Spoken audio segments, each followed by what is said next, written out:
You're adorable. B, you're so beautiful. C, you're a cutie, full of charms. D, you're a darling. And E, you're exciting. And F, you're the feather in my arm.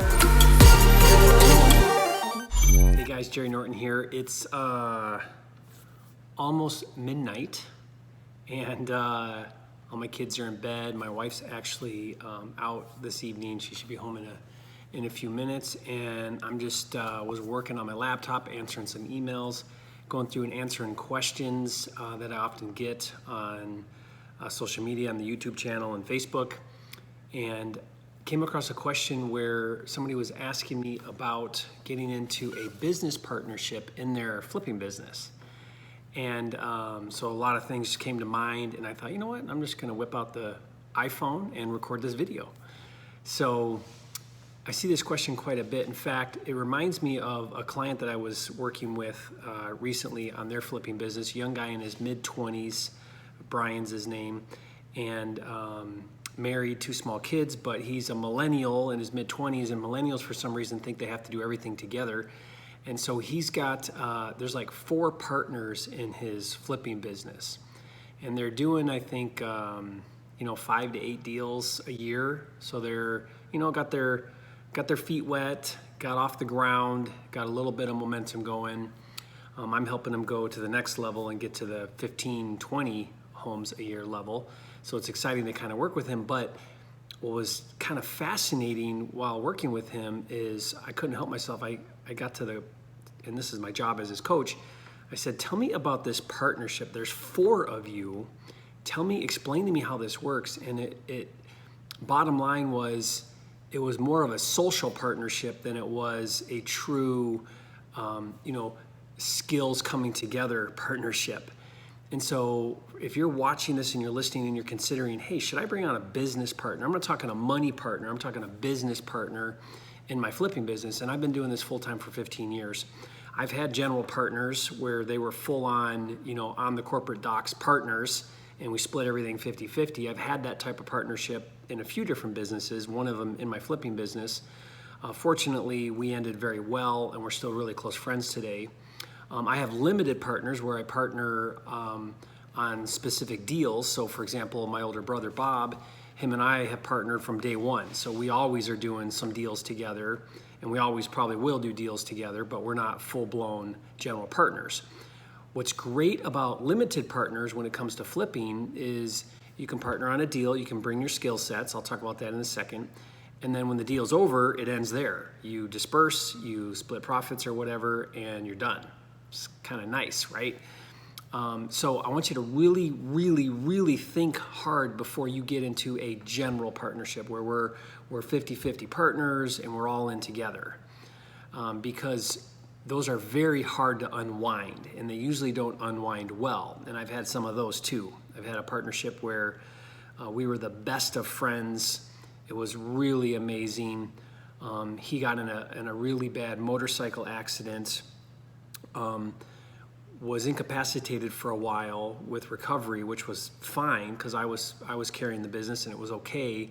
But what happened is the wife came into the business and started wanting to make decisions and have a say in how everything was happening, and it just didn't work anymore for me. So we ended up dissolving our partnership, but it didn't go well, right? And it was ugly. It's like a divorce when it doesn't work out. So here's what I want to tell you: if you're considering going into a partnership, don't go into a partnership because you're best friends, you're buddies, you went to school, you grew up together. Very rarely do those partnerships work long term. And really what you want to think about with a general partnership is, does 1 + 1 equal 3? Because if 1 + 1 equals 2, and you have to split profits, then you have to do twice as much to get the same end result for yourself, right? Think about that. Okay, you're splitting profits 50-50. Maybe you're splitting workload, but you're also splitting profits, and so you end up having to do twice as much to get the same result that you could on your own.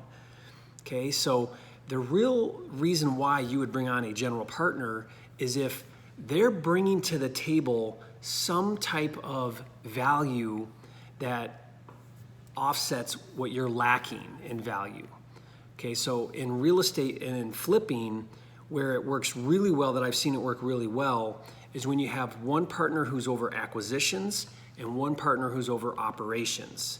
And this is especially true with spouses. If you're listening right now and you're in a partnership with your spouse, this conversation is even more important, because with your spouse, not only do you have to go through all of the business challenges and the ups and downs and the hard things in business, but then you have to eat dinner together, and you have a romantic relationship, and they're your spouse, right? You have to go home with them. And so you never, ever, ever want your business to jeopardize your marriage, or if you're in a partnership or whatever, you don't want that to jeopardize your relationships. And I've seen too many marriages go bad because they went into business together and they didn't manage that well. You need to have a really clear separation between responsibilities and functions within the business. So that's why I think acquisitions. Now, acquisitions is everything to acquire the deal. So it's making the offers, it's analyzing, right? It's getting the contract. Once you have the contract, now that rolls over into the second half of the business, which is operations. Operations is if you're wholesaling it, it's working with cash buyers and actually wholesaling the property. Or if it's fix and flip, it's managing the renovations and the contractors and marketing and sales. So those two functions, there's a clear line. When you get the contract, it now crosses into a completely new function, which is operations, what I call operations, or the exit, right? So you have the getting the deal, which is acquisitions. You have the exiting the deal, which is wholesaling or fix and flip. That seems to work really well in what I've seen and what I've coached in partnerships with spouses and with just general partners. Okay, so that's one way that's very common and should work well. But you need to ask yourself the question. You need to say, does what they bring to the table and what I bring to the table, does that match in a way to where it makes sense that we do a partnership? And always go slow, right? So my last partnership I did, where I talked how he got in a motorcycle accident, it didn't end well. We worked together for 6 or 7 months, just to see how it would go, before ever deciding that. And so, really think through that, really be careful and strategic, and don't go into a partnership because you're buddies. I sat down with two people, and they're like, yeah, we're gonna be partners. And I said, why? Well, because it'd be fun. We'll work together, it'd be fun. No, it's not gonna be fun. It's not gonna be fun when you have a partner and you got to deal with hard things. It's not going to be fun when you're working harder than they're working, or when their contribution doesn't equal your contribution. That's not fun. And then you got to unwind that somehow.